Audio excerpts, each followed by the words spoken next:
નમસ્કાર વિદ્યાર્થી મિત્રો, ધોરણ 11 માં કોમર્સમાં આપણે નામાના મૂળ તત્વો વિષયમાં ભાગ 1 માં હિસાબી પદ્ધતિ અને તેના પારિભાષિક શબ્દો જોયા.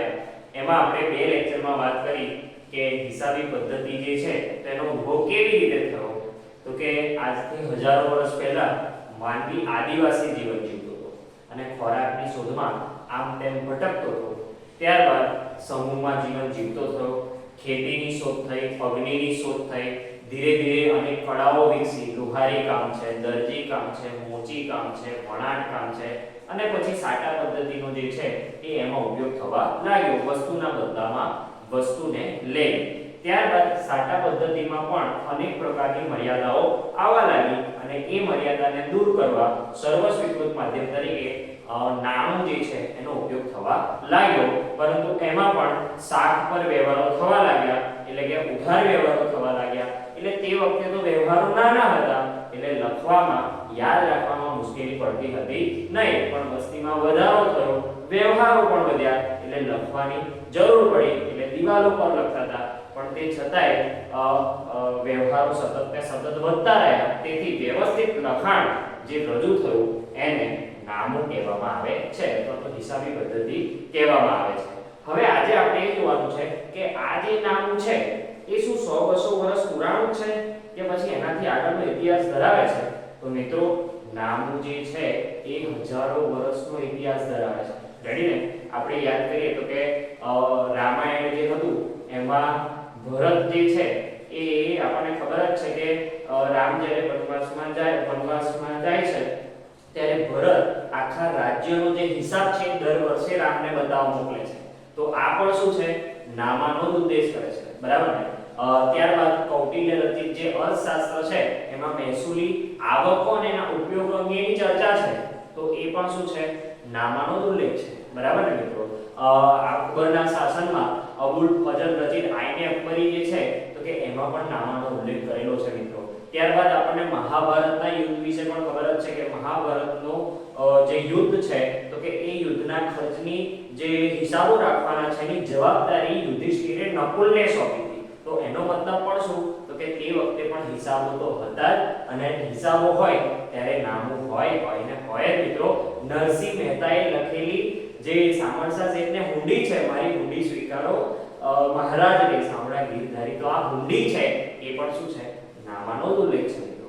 બરાબર ને? એટલે આપણું જે નામું છે એ કઈ 100-200 વર્ષ પુરાણું નથી, એ હજારો વર્ષનો ઇતિહાસ ધરાવે છે. આપણે ચીન અને મિસરની જે જૂનામાં જૂની સંસ્કૃતિ છે તો કે એની પણ વાત કરીએ તો કે તે વખતે દિવાલો પર હિસાબો લખેલા મળ્યા છે. રેડી ને? તો કે એ પણ નામાનો ઉલ્લેખ કરે છે. તો અહીંયા આપણે નામાનો ઇતિહાસ જોવાના છે ખાસ. નામાનો ઇતિહાસ.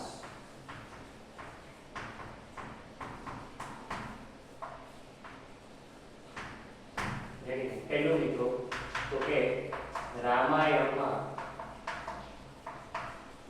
ભરત દર વર્ષે રાજ્યનો હિસાબ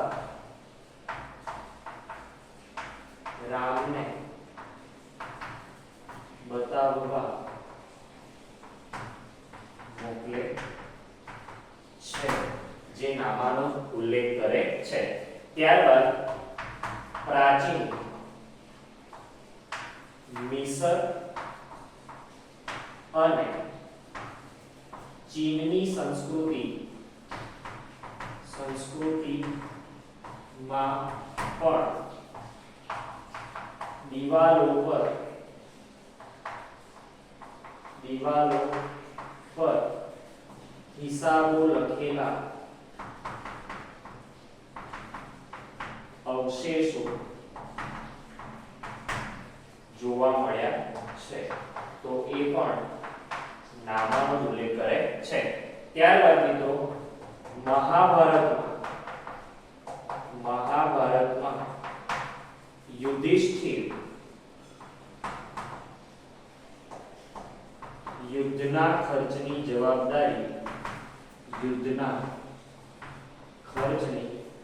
જવાબદારી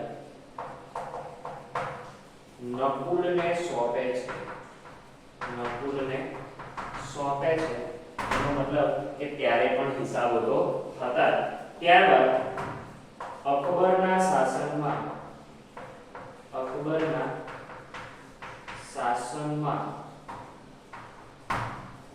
અબુલ ફજલ રચિત આઈને અકબરીમાં પણ નામાનો ઉલ્લેખ છે. બરાબર. ત્યારબાદ ખાસ ધ્યાન, કૌટિલ્ય રચિત અર્થશાસ્ત્રમાં પણ મહેસૂલી આવકો અને તેના ઉપયોગો વિશે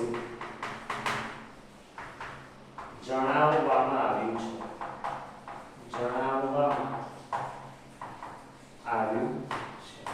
ત્યારબાદ મિત્રો નરસિંહ મહેતાએ શામળશા શેઠને લખેલી હુંડી પણ નામાનો જ નિર્દેશ કરે છે.